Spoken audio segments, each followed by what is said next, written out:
State Senator Tom Casperson of Escanaba is announcing today that he is going to run for Congress. He joins us here this morning in the studio. Good morning to you, sir. Good morning, Craig. Congratulations. Thank you. You're going to announce in style. We're gonna get back to our roots. Okay, and of course that's a logging career that you had before you got involved in politics. Tell me what you're going to do. Well, we've got a truck ready to go. It's loaded with a load of logs, and we're going to be coming in to rolling equipment with that load of logs. Roland is a company here that sells logging equipment. Yeah, rolling equipment. Mm-hmm. So you're going to come in on the logging truck and then kind of debark and then talk about your campaign for Congress? Yeah, we'll hopefully give a reasonable speech people will listen to. And It starts at 9 o'clock this morning. Okay, tell us why you want to run for Congress. Well, I think it's an extension of everything we've done since I've been in the legislature. And when I went down to Lansing, we found out departments had trouble listening to the people and wanting kind of do what they wanted to do in spite of what the people wanted. So yeah, I see Washington as an extension of that. And you and I have had many interviews talking about some of the things that are happening and coming from Washington that we have to deal with here in the state. So I'd like to go there and work on the same things and work hard to make Washington listen to us, just like we've done in Lansing. Campaigns do have to boil down to kind of a theme or something that you want to run on. So what kinds of issues are you going to specifically go after? What are you going to tell people? Well, it's the listening thing because they don't. And we've got multiple examples. We talked about County Road 595. We've got the camps over in the Ontonagon, over in the federal forest over in Ontonagon, where people have 3 generations of time spent in their camps, and now the Forest Service decided in their infinite wisdom they're going to take them away from them. We've sent resolutions. There's been hundreds of people that have asked the Forest Service to reconsider, and they won't listen, and they're gonna do it anyway. They're going to kick these people out. It's things like that need to be stopped. And when you look at northern Michigan, our way of life and the things that we do to make a living up here, we need the government to work with us, not against us. And too many times we're seeing where the departments are making up their own minds and driving the issues through rules and regulations and trying to move us almost out of our own way of life. The last time that there was a position open, you decided to stay with state politics rather than go to Congress. Why make that jump now? Well, you're right, and I remember that very well because that was a tough decision because we could see the numbers favored us to go to Washington. But there was a lot to do yet on the state level, and I had a lot of fire in my belly with everything that had been happening when I came out of the House and the way we were, in my opinion, treated by some departments. And so the opportunity really at that time for me would have been to stay in the state level and go to the Senate, which we ultimately did. And I have no regrets and look back on that and think I did it absolutely the right thing. And that has helped me now to get prepared for where I'm going today because when you look at everything we just talked about, they're all interconnected. You got federal departments coordinating with state departments, and they're working together as a team. And in many cases, it's not for the betterment of us. So this will help me get to the next level, hopefully, and work on those same issues.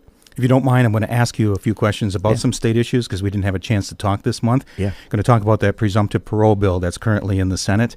You know what's been going on here in Escanaba with the dumping of parolees in the community, and it's gone statewide as far as what people are talking about. Anything that you're seeing in Lansing right now on how that might be affecting what's going on with that bill? Yeah, actually, it has ginned up enough concern that last week there was we had a caucus retreat on just corrections, and I'm glad we did because we're not handling corrections appropriately and where we're going. And it's been I know the House had passed the presumptive parole out. The presumptive parolee situation is separate from some of the problems you hear about here in Escanaba with parolees being placed in Escanaba. They're separate in that the presumptive parole simply says that you are assumed to be paroled unless the parole board sees something that a flag goes up that says, no, you're not ready for parole, and then they can stop it. The problem I have with it, though, is as we're paroling people, the system is designed to, once you're paroled, now we'll step in and try to help you and get you acclimated to into the community. And we've got the cart before the horse. And one of the things that came out of our retreat was that maybe 18 months to 2 years before you're even eligible for parole is when we should be grabbing these guys that we know are behaved. They've done what they're supposed to do, so they're more than likely going to get paroled. Start working with them at that point, and they need training. Isn't that how it's done now? Not the really. minimum sentence is set up so that if they're okay, they can be released on a minimum sentence. Yeah. This new one says they're released automatically unless you can show a reason not to parole. Right. That's what I mean by it.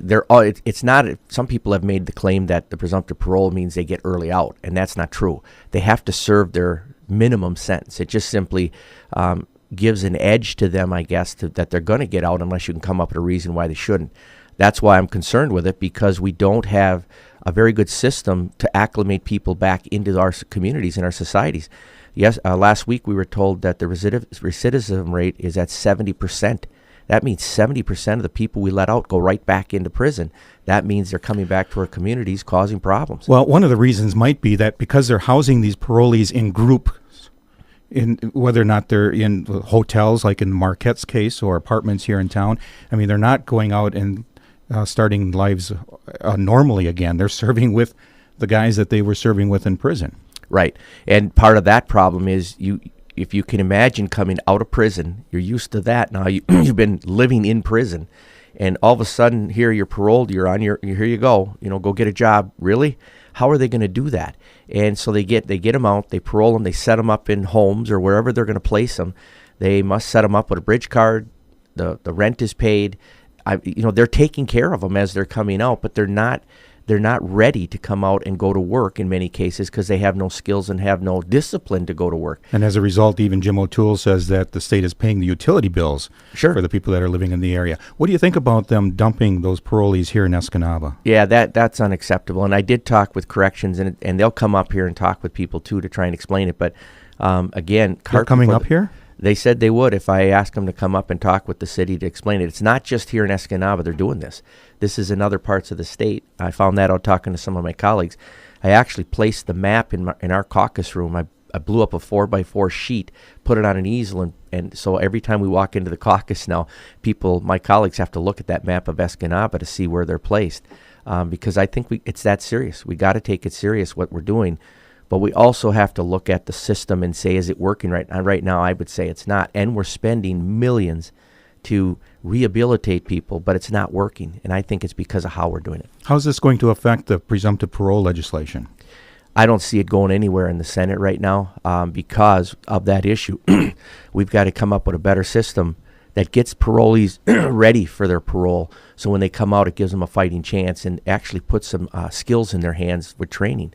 And we got to have a carrot, I think, to incentivize them to do it. So I would argue use their parole as that incentive. If you go through these courses and you pass them, not sit in the class just to do your time, but you actually learn something and pass them, and you can prove you're skilled in a certain trade as we train you, you could then get your parole when it's coming due. If not, you're probably not going to receive parole early. Take a drink of your coffee there this morning. It is morning. Got to have some coffee. Just one more state story, kind of a follow-up on the road funding issue. Your thoughts on it finally getting through? Well, yeah, it made it through. I've supported doing something. Greg, this is something we've worked on since I was in office in 2003, and it hasn't gone away. What we ended up with wouldn't have been my first choice, but it was the only thing we could come up with to get to 20 votes in the Senate and enough votes in the House to get it passed, and ultimately the governor signed it. So we did move forward on the issue. We originally had to pull back when the House sent their original version to us at the end because of the registration fees. They were just too excessive. I prefer to see that be passed on to the gas tax versus to the registration. I wanted to ask Tom a question. You come from a logging industry, a politician, a very successful politician. Has it been what you thought it was going to be? Have you gotten further than you thought you might? Yeah, it wasn't what I thought when I got there, because I did think once you're elected, now you can just kick doors in and go change things. And I learned really quick that that's the wrong approach, much like what I'm looking at now when I go to Washington. You cannot just kick doors in and say, do it my way. You have to convince your colleagues, and I think the first thing you start doing when you get there, and I would hope that people would say that I did that, and that was to build good relationships with my Jim colleagues. is right. You've made a lot of impact here in state politics, and you move out to Washington, you're going to be a small fish in a big pond. It's going to be tougher. It will be tougher, but again, I think the process is the same. You go down and you win your colleagues over and build up trust amongst them. And I found in this business, if you get your colleagues to trust you and you don't cry wolf, no pun intended, guys, every time you got an issue, you can win support, and you need that. This is a system that does not let you be king for the day, and that's a good system. But that's how you do it. You have to build relationships, get people to trust you.